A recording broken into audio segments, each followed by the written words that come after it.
اللهم بارك على محمد وعلى آل محمد كما باركت على إبراهيم وعلى آل إبراهيم إنك حميد مجيد.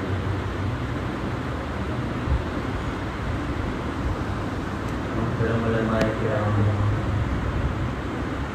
حفاظ اعظام، طلبہ عزیز،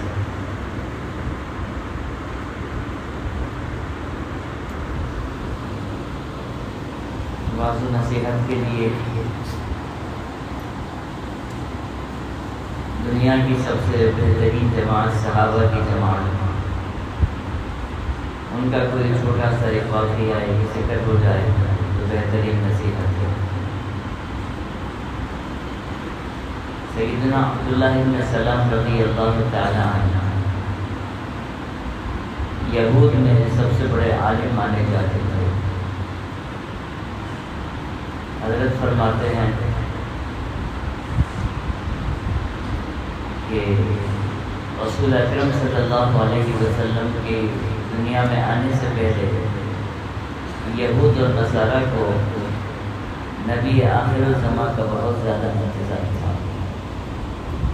جو بھی حالات ہوتے تھے ان حالات کو دیکھ کے کہتے تھے کہ اب تو نبی آنے ہی بنتے ہیں۔ تو ان انتظار کرنے والوں میں بھی ایک تھا۔ جب مجھے معلوم ہوا کہ رسول اکرم صلی اللہ علیہ وسلم مدینہ تشریف لائیں گے تو میں چھپے چھپے آپ صلی اللہ علیہ وسلم کے خدمت میں پہنچ گیا، اور جس وقت آپ کی خدمت میں گیا چھپ کر انجانے طور پر گیا تھا۔ جب جا کے بیٹھا تو مجلس اقدس میں جو بات چل رہی تھی وہ یہ تھی کہ آپ علیہ السلام فرماتے تھے افشوا السلام واطعموا الطعام، یعنی سلام کو عام کرو اور کھانا کھلایا کرو۔ چھوٹی چھوٹی نصیحتیں لیکن زبردست اس کے اندر سبق، یعنی جو بھی ملے اس کو سلامتی کا پیغام دو، سلامتی کا درس دو۔ اس میں ہمارے لیے سب سے بڑی چیز یہ ہے کہ بڑے ہیں تو چھوٹوں کے سلام میں سبقت کرنا ہے، چھوٹے ہیں تو بڑوں کے سلام میں سبقت کرنا ہے۔ استاد ضروری نہیں کہ طلبہ ہی سلام استاد کو کریں، تعلیماً جو ہے استاد طلبہ کو سلام کریں۔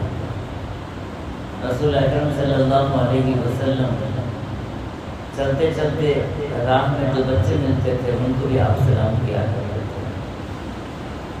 ظاہر سی بات ہے کہ دعا دینا ہے تو دنیا کا اصول ہے کہ بڑے لوگ ہی چھوٹوں کو دعا دیتے ہیں، تو سلام کہنا، السلام علیکم کہنا یہ دعائیہ لفظ ہے، تو اس دعائیہ لفظ کو چھوٹوں سے زیادہ بڑے اگر دیں تو وہ بہتر لگتا ہے۔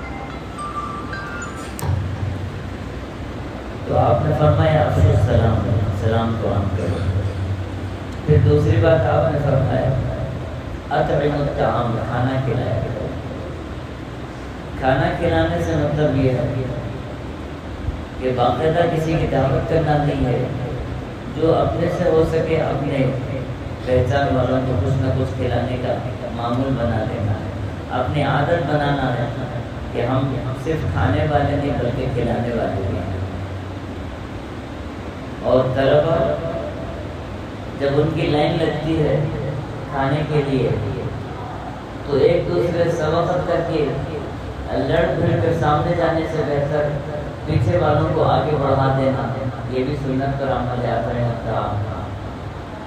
تو رسول اکرم صلی اللہ علیہ وسلم کی تعلیمات، تو آپ نے پھر فرمایا صلوا باللیل والناس نیام، نماز ایسے وقت پڑھو جس وقت لوگ سوئے رہتے ہیں، اس سے مراد تہجد ہے۔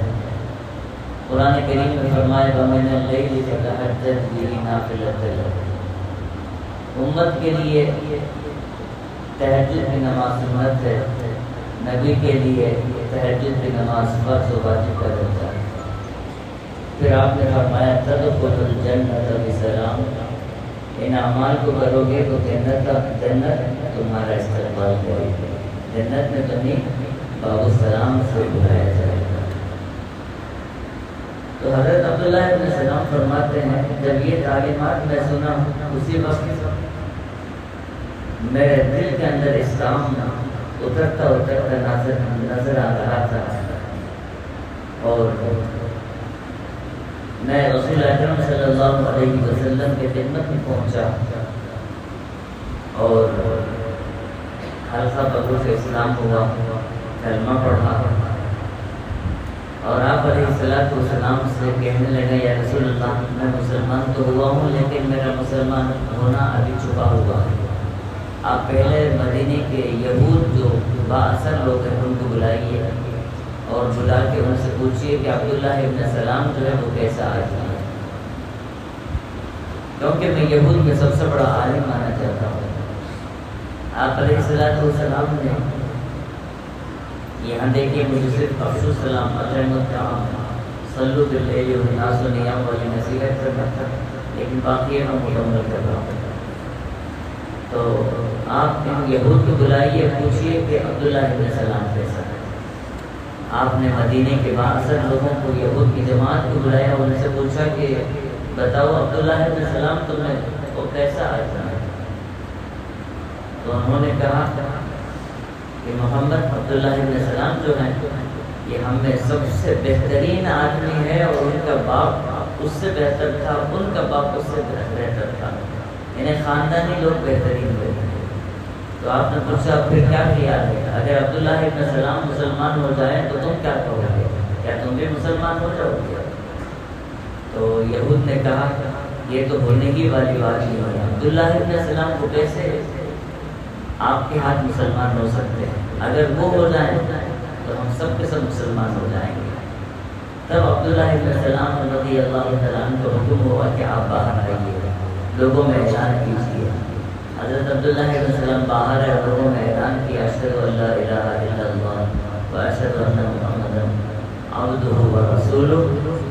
تو ابھی تھوڑی دیر پہلے جو یہود نے کہا تھا کہ یہ بھی بہترین آدمی ہے, ان کا باپ بھی بہترین ہے, ان کا دادا اس سے بہتر آدمی تھا, فوراً کہنے لگا, یہود کہنے لگے شر الناس, لوگوں میں سب سے بدترین آدمی اس سے بڑھ کے کون ہو سکتا ہے, اس کا باپ اس سے بدتر تھا, اس کا دادا اس سے بدتر تھا.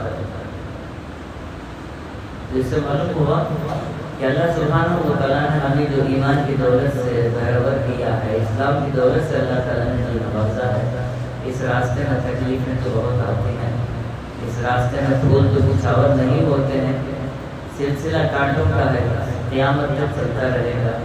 ان سارے چیزوں کو پار کر کے نکلنے کا نام بھی امتحان ہے, اسی میں ہمارے لیے کامیابی ہے. اللہ تعالیٰ ہمیں عمل کو توفیق عطا فرمائے. وآخر دعوانا الحمد للہ. اللهم يا رب لك الحمد كما ينبغي لجلال وجهك وعظيم سلطانك. اللهم انت السلام ومنك السلام تبارك ربنا وتعالى يا ذا الجلال والاكرام. اللهم ارنا الحق حقا وارزقنا اتباعه وارنا الباطل باطلا وارزقنا اجتنابه. اللهم انا نعوذ بك من الهم والحزن ونعوذ بك من العجز والكسل ونعوذ بك من الجبن والبخل ونعوذ بك من غلبة الدين وقهر الرجال ونعوذ بك من الماثم والمغرم ونعوذ بك من فتنة المحيا والممات ونعوذ بك من القسوة والغفلة والعيلة والذلة والمسكنة ونعوذ بك من فتنة المسيح الدجال. اللهم إنا نسألك من فجاءة الخير ونعوذ بك من فجاءة الشر. اللهم صل على سيدنا محمد وعلى آل سيدنا محمد صلاة تنجينا بها من جميع الأهوال والآفات وتقضي لنا بها جميع الحاجات وتطهرنا بها من جميع السيئات وترفعنا بها عندك أعلى الدرجات وتبلغنا بها أقصى الغايات من جميع الخيرات في الحياة وبعد الممات. إنك على كل شيء قدير. آمين برحمتك يا